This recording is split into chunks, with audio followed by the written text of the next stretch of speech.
Le podcast Athlète Entrepreneur, animé par Amélie Delebel, vous relate les différents parcours inspirants d'anciens sportifs ou sportifs actuels de haut niveau de différentes disciplines qui se sont tournés par la suite ou sont actuellement dans le milieu entrepreneurial. Des entrevues et reportages qui sauront vous motiver à atteindre votre plein potentiel. Le podcast Athlète Entrepreneur, des cheminements à découvrir.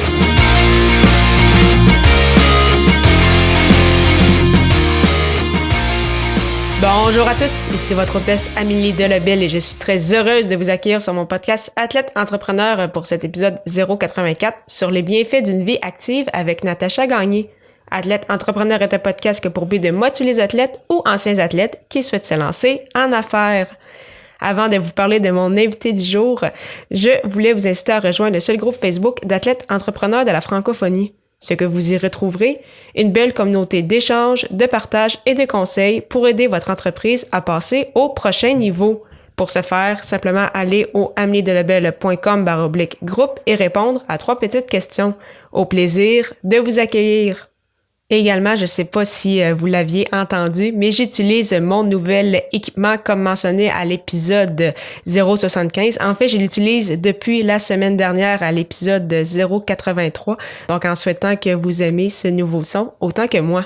Pour en revenir à mon invité du jour, j'ai eu le plaisir de discuter avec Natacha Gagné, une kinésiologue qui s'est lancée en son compte en 2013. Depuis ce temps, elle est également chroniqueuse pour le Journal de Québec, conférencière, auteure et propriétaire du Grand Club de course qui rejoint des jeunes de 5 à 15 ans. Grande sportive depuis son tout jeune âge, cette passion ne l'a pas quittée depuis. Sans plus attendre, je vous laisse à cette entrevue. Bonne écoute! Alors, je suis actuellement avec mon invité du jour, Natacha Gagné. Salut Natacha, comment ça va? Allô, Amélie, ça va super bien. J'espère que toi aussi. Oui, merci beaucoup. Alors, on va tout de suite y aller avec la première question. Alors, tu es une grande sportive depuis ton plus jeune âge. Donc, quel est en fait ton parcours sportif depuis tes tout débuts? Ben, en fait, si je peux considérer que ça fait partie de mon parcours, ben, j'ai commencé très, très tôt parce que mon père était culturiste et avait des centres de conditionnement physique. Alors, j'ai vraiment toujours baigné dans le monde de l'entraînement, dans le monde sportif, mais principalement, évidemment, dans le monde de l'entraînement par les gyms. Un peu bizarrement, moi, au primaire, j'aimais pas ça, l'éducation physique. J'aimais pas tant le sport. J'ai compris maintenant pourquoi. En fait, c'est parce que j'étais super compétitive à l'école, puis j'étais performante plus que compétitive.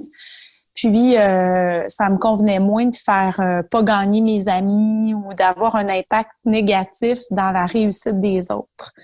Fait que c'était tellement profond à l'intérieur de moi que ça faisait en sorte que j'aimais pas ça, participer aux activités qui étaient organisées, soit par l'école ou par des groupes d'amis. Fait que c'est au secondaire quand j'ai découvert les activités un petit peu plus individuelles, comme l'entraînement, puis la fameuse danse aérobique, là, où on fait des genoux hauts, des talons aux fesses, que j'ai commencé à m'intéresser beaucoup plus au sport, où j'ai commencé aussi à faire de la course à pied. Puis je faisais dans la région du Saguenay-Lac-Saint-Jean un sport qui est assez populaire qui s'appelle la chaloupe à rame. Donc, j'ai commencé à faire ça aussi, puis à performer dans chacun des sports que je faisais de manière très différente. Comme par exemple en course à pied, mais moi, j'étais jeune, mais je courais longtemps. Je courais pas nécessairement vite, mais j'étais dans les plus endurantes jeunes parce que les frères de mon père faisaient aussi ce genre d'activité-là. J'ai commencé à enseigner l'aérobie très, très jeune. J'avais 13 ans quand j'ai commencé à être prof de danse aérobique. Fait que je tripais là-dessus, puis les participants aussi tripaient sur moi. Fait que ça faisait en sorte que tout était parfait, la combinaison était parfaite. Puis, je m'entraînais aussi personnellement à travers tout ça. Il y a eu un bout où j'ai arrêté plus la compétition. J'avais moins le goût d'en faire, puis je me définissais beaucoup trop par le sport aussi à ce moment-là. Puis c'est quand j'ai eu mes enfants, il y a quelques années que là, j'ai repris un petit peu plus les événements, mais moins dans un côté compétitif, plus pour participer à la grande fête de l'activité physique. Puis j'ai repris les événements principalement en course à pied. Ah, parfait. Puis, jusqu'à présent, quel a été, tu penses, ton plus grand défi sportif? Puis, qu'en as-tu retiré pour la suite?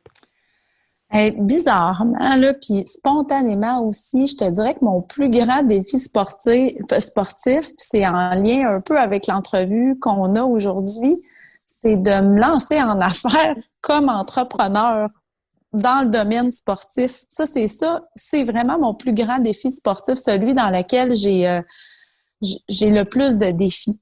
Mais plus concrètement, là, pour aller en lien avec ta question, je peux te dire que il y a eu le 125 km d'Arikana l'année passée qui a été vraiment un gros événement pour moi, où j'ai choisi d'abandonner après 100 km sans blessure, rien, mais vraiment parce que je me suis rendu compte que 125, c'était peut-être trop pour ce que j'avais envie de faire. Parce que avant tout, ce que j'aime, moi, c'est d'aimer le sport. Je le fais parce que j'aime ça. Fait que ce défi-là, ça a vraiment été le plus gros. J'ai fait le choix conscient d'arrêter cette course-là. Arrêter d'habitude, c'est un échec. Mais moi, je le vois pas comme un échec, je le vois comme avoir établi ma limite. Parce que j'avais fait précédemment des 65, des 80 kilomètres, plus qu'un en plus. Là, puis ça a toujours super bien été. Je commençais avec le sourire, je terminais avec le sourire. Mais l'année passée, j'ai commencé avec le sourire. Dans le milieu, je l'avais encore. Après 80, je l'avais encore. Après 100, j'avais moins le goût. Fait que j'ai décidé d'abandonner ça. Fait que ça serait plus ça, mon grand défi sportif. Puis ça, on parlait en vélo ou en course à pied? C'est en course à pied, ouais. Ta course à pied, OK, quand En même, course à pied. Oui, toute une distance quand même. Puis les ultra trails comme ça, là, ça se passe dans les sentiers, hein. Fait que c'est pas sur du plat, c'est pas sur de la route, c'est dans des endroits où il y a beaucoup de roches, de racines et il y a aussi beaucoup de dénivelé. Fait que c'est une combinaison de course et de marche. Évidemment, beaucoup plus de courses, mais t'as pas le choix de marcher à certains moments. Fait que ça fait des très, très longues journées. Généralement, on part vers 4-5 heures du matin pour arriver aux alentours les premiers participants, ils vont arriver vers 4-5 heures le soir, fait qu'après 12 heures de course, dans des événements comme ça. Mais la majorité vont arriver entre 10 heures et 3, 4, 5, 6 heures du matin. Fait que c'est long. Ça peut être 24 heures de course, là. C'est toute une épreuve, Oui. en effet. Là, on parlait justement du côté un peu plus affaires. Tu t'es lancé à ton compte en septembre 2013 comme kinésiologue. Qu'est-ce que tu aimes de ce style de vie? Puis, justement, quel a été ton parcours, tes défis en cours de route depuis les dernières années? Bien, moi, je l'ai à l'intérieur de moi, l'entrepreneuriat, là, je suis vraiment faite pour être entrepreneur. Tu sais, précédemment, j'ai occupé plusieurs emplois, dont dans des centres de conditionnement physique. J'ai aussi été gestionnaire du conditionnement physique sur la garnison à Valcartier. J'aimais ça, tu sais, j'avais cette drive-là d'être gestionnaire. Mais d'être tributaire de mes succès puis de mes insuccès ou d'avoir à surmonter vraiment les défis par moi-même, entourée d'une équipe évidemment parce que j'en ai une, c'est vraiment ce qui me fait vibrer le plus.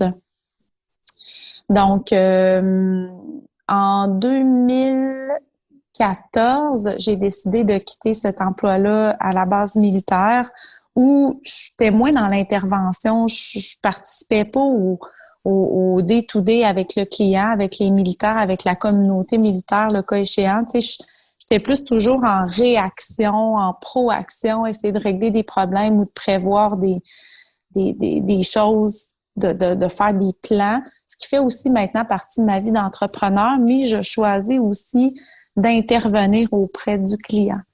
Donc, je participe à son programme d'entraînement, je participe à son succès comme kinésiologue aussi.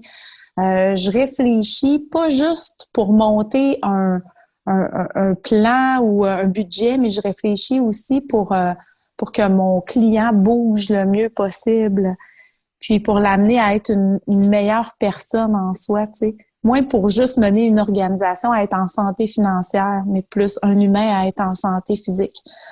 Fait que ça, c'est un volet de ma vie d'entrepreneur.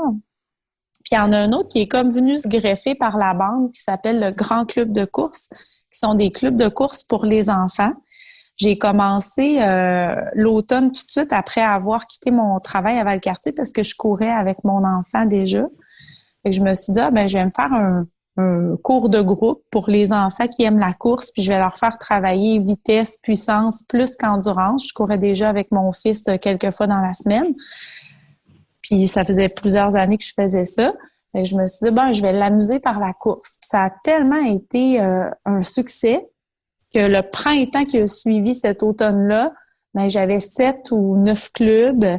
Puis là, je me suis dit, il y a de quoi là? Fait que l'autre automne, j'avais une 20aine de clubs. L'autre printemps, une 40aine de clubs. Puis là, on est rendu à plus de 60 clubs actifs, là, tant au Québec qu'en France, du Grand Club de course.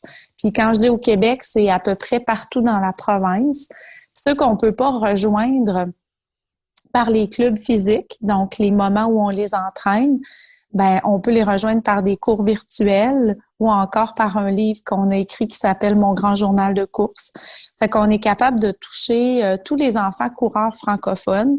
Puis là, on est dans le fait de se faire connaître par rapport à ça. Puis pour répondre à ta question d'il y a 5 minutes, parce que je parle tout le temps bien trop, le grand défi dans tout ça, c'est d'accepter qu'on peut pas être bon dans tout, mais au-delà de l'accepter, c'est de le reconnaître. L'accepter, ça va très bien, je suis vraiment pas bonne dans tout. Puis le reconnaître, puis trouver les bonnes personnes qui peuvent nous aider à faire les bonnes choses. Comme par exemple, là, pour le Grand Club de course, je suis rendue à me faire voir un petit peu plus, tu sais. Je suis rendue à travailler la notoriété du Grand Club auprès des personnes qui me connaissaient pas déjà. Fait que pour ça, là, j'ai engagé une firme de marketing pour ça. Mais avant, j'aurais pas eu le guts de faire ce saut-là, d'engager ces frais-là. Puis maintenant, j'ai pas le choix de le faire, puis je vis très bien avec ça. Fait que tu vois, avant les implications financières, d'avoir des bons gens autour de moi, ça me faisait beaucoup plus peur que maintenant. Ça, c'est un gros défi que j'ai surmonté. Puis que je peux dire qu'aujourd'hui, je relève de mieux en mieux tout le temps, là. Justement, c'était une de mes questions. Donc, si tu y as répondu en lien avec les grands clubs de course, donc, tu fais le grand club de course, tu travailles, c'est ça, à ton compte depuis déjà 7 ans. Et en plus, tu es également chroniqueuse pour le Journal de Québec et auteur. Oui. Comment ces opportunités-là, au niveau plus de l'écriture, sont venues?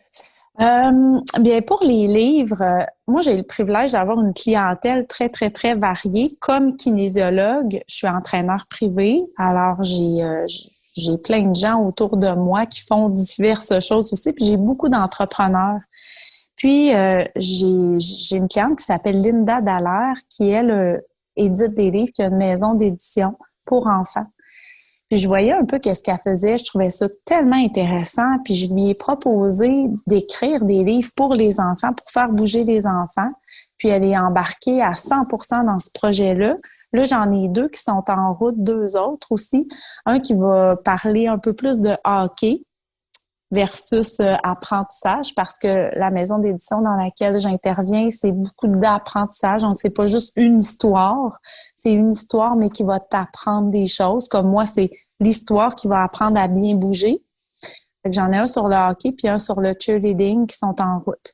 Fait que ça, c'est vraiment un concours de circonstances où j'ai proposé cette idée-là à ma cliente, puis où elle a dit, oui, apporte-moi quelque chose, je regarde ça, puis on le travaille ensemble. Puis pour les chroniques dans le Journal de Québec, qui en ce moment sont arrêtées là, à cause du COVID, ils font beaucoup de mise à pied malheureusement au journal. Là. Moi, j'étais contractuelle, alors ils font travailler évidemment l'argent d'abord.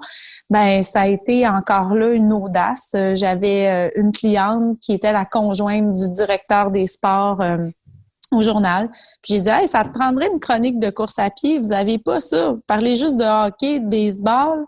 Puis là, il m'a dit, écris-moi ça, voir. On va la publier, on va voir qu'est-ce que ça dit. Si on est en mesure de la financer par de la publicité, si nos lecteurs aiment ça, on continue.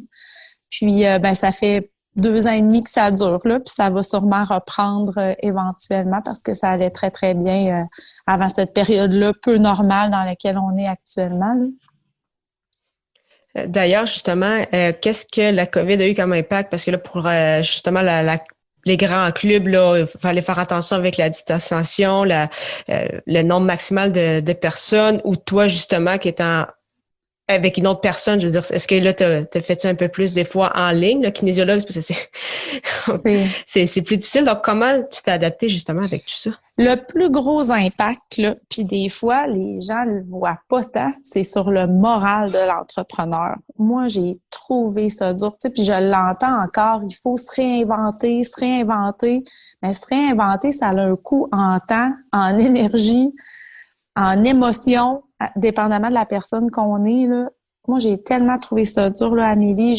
Je me suis mis la tête dans le sable au moins 1 mois, là, à, tu sais, à être pseudo-dépressive, là. Je dis tout le temps à mon chum que je fais des dépressions d'une journée, là, tu sais, où j'ai pas le goût de me lever, pas le goût de rien faire parce que je suis pas bien.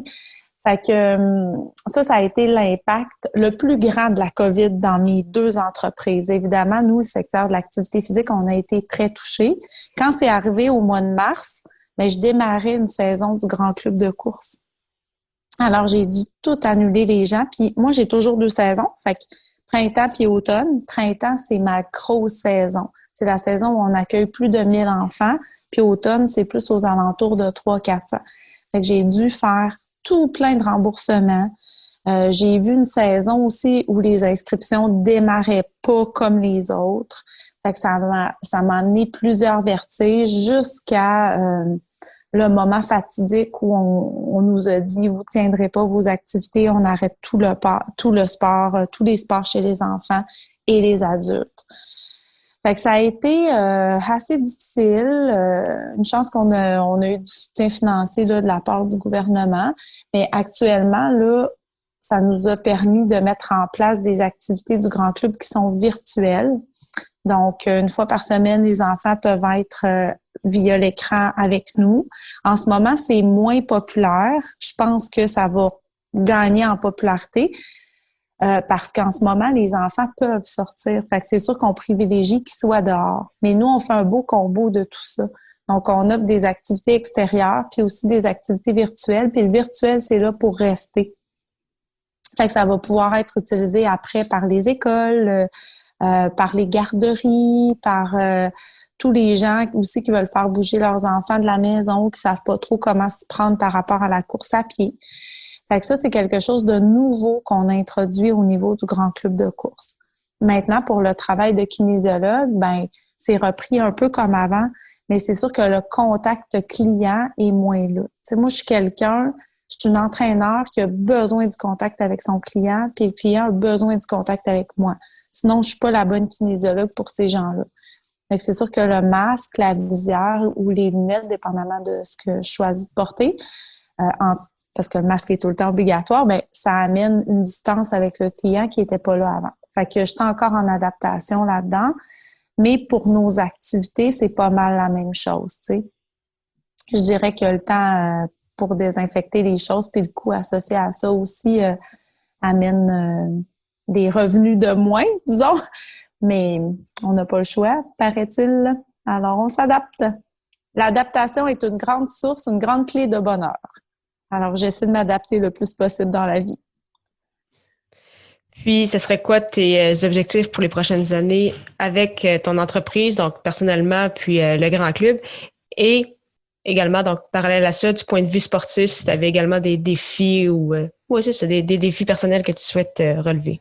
Ben, le grand club de course, mon objectif, c'est de le vendre parce que en 2025, je veux me retirer de cette entreprise-là. J'ai 41 ans aujourd'hui. Tu sais, j'adore les enfants encore. Les miens ont 12 et 9 ans actuellement. Mon grand aime encore courir, mais je vois qu'il s'intéresse un petit peu moins à ça. Moi, je suis une fille de cœur, de passion. Donc, je trouve ça le fun de pouvoir passer le flambeau à quelqu'un qui va pouvoir s'investir à 100% dans cette entreprise-là avec le cœur et la passion. Dans 5 ans, mes enfants vont avoir 14 puis 17. Fait que c'est la finalité des activités du Grand Club de course.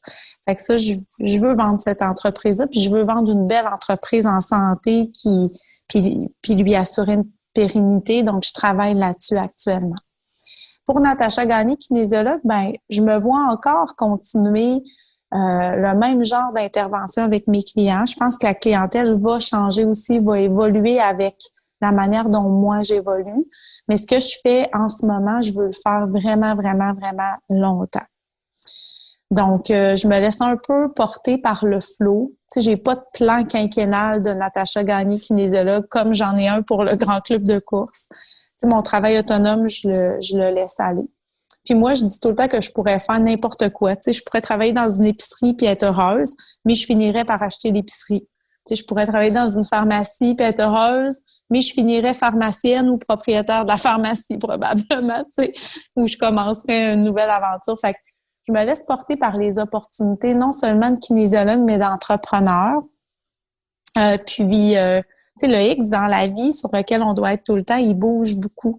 Fait que j'essaie de toujours regarder mon X, de voir où est-ce qu'il est, puis d'aller le trouver le plus souvent possible.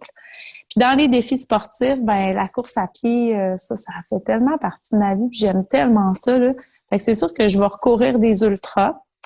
Ce que j'aime beaucoup, beaucoup, beaucoup faire, c'est amener certains de mes clients à accomplir leurs choses en les aidant moi aussi sportivement. Comme dans 2 semaines, c'est le Bromont Ultra. J'ai une cliente qui fait le 160 km et qui m'a demandé d'être sa pacer. Ça fait 3 ans que je fais ça. Fait que je fais les 40 derniers kilomètres avec elle dans 2 semaines. Tu sais, puis je vais le faire vraiment. Pour moi, courir 40 km, c'est facile. Mais pour plein de gens, c'est un défi. Fait que moi, je vais le faire avec elle dans 2 semaines. Je vais l'aider à réussir son épreuve. J'espère qu'elle va terminer. J'ai beaucoup confiance en elle. Mais je vais être là pour la guider dans les moments probablement où ça va être le plus dur pour elle, qui est la fin où on est fatigué, on a des fois plus d'énergie mentale, puis je vais être là. Fait que je te dirais que mes défis sportifs sont plus en lien avec l'accompagnement des autres pour les prochaines années. Puis, s'il se présente quelque chose qui me fait vibrer, ben je vais embarquer, c'est sûr, là. Mais pour le moment, j'ai pas de plan, puis c'est parfait comme ça. Parfait. Pour terminer cette entrevue, j'ai 3 petites questions en rafale. Et la première, c'est quelle est la chose la plus importante que le sport t'enseigne? La persévérance. Au Grand Club de course, là, on l'enseigne aux enfants. Tu sais, comme courir, c'est pas facile. Tu sais, c'est pas le fun tout le temps non plus. Mais là, je leur dis, puis mes coachs leur disent, sors là ce que tu as à l'intérieur de toi, cet outil-là précieux qui s'appelle la persévérance. Fait que nous autres, on leur dit qu'ils en ont à l'intérieur d'eux. Fait que la persévérance. Ton plus beau souvenir sportif? Mon père, voir mon père dans son gym, puis voir le beau leadership qu'il avait, ils m'ont dit, ça me fait naître une émotion. C'est ça mon plus beau souvenir sportif. Voir mon père qui est décédé aujourd'hui, là, soit dit en passant, mais être inspiré par lui, vraiment. Puis, quel serait ton meilleur conseil pour un athlète ou un ancien athlète qui souhaite se lancer en entrepreneuriat? De s'outiller comme entrepreneur, parce que c'est pas parce qu'on est un athlète qu'on peut se lancer dans le domaine sportif comme entrepreneur, puis c'est pas parce qu'on est un athlète qu'on est nécessairement un entrepreneur. Par contre, on a le gros avantage d'avoir des qualités d'athlète qui se répercutent vraiment en entrepreneuriat puis qui sont, je dirais, pas mal les mêmes. C'est pas pour rien qu'à l'école d'entrepreneurship de Beauce, je sais pas si tu la connais, là, mais ils appellent leurs participants les athlètes, puis leurs enseignants, les coachs. Fait que tous les athlètes ont de belles qualités qui sont utiles aussi en entrepreneuriat. Mais ça prend des outils d'entrepreneurs pour en connaître un minimum sur la comptabilité, sur le marketing, sur les ressources humaines, sur plein d'aspects, dépendamment aussi du champ dans lequel on intervient. Fait que s'outiller, aller chercher qu'est-ce qui nous manque, puis aussi passer par-dessus nos peurs. Parce qu'on en a tous des peurs. Puis souvent, comme athlète, nos peurs, on les a surmontées déjà, puis on pense qu'on a pratiquement plus peur, mais comme entrepreneur, on en a des belles nouvelles, des peurs. En tout cas, moi, j'en ai. Mais c'est parfait. Mais merci beaucoup, Natacha, pour ton temps. C'était vraiment très, très intéressant. Ben, merci à toi de m'avoir invitée. Merci beaucoup encore une fois à Natacha Gagné pour son temps et en souhaitant que vous ayez aimé cette 84e émission officielle d'Athlètes Entrepreneurs. Si vous avez apprécié cet épisode et vous pensez qu'il pourrait inspirer ou aider une personne de votre entourage, partagez-lui. La semaine prochaine, je discute avec Tina Poitras, une double olympienne en athlétisme, entrepreneur, coach et conférencière. Sa première entreprise a d'ailleurs été acquise par nul autre que le milliardaire Bill Gates. Ne manquez pas ça!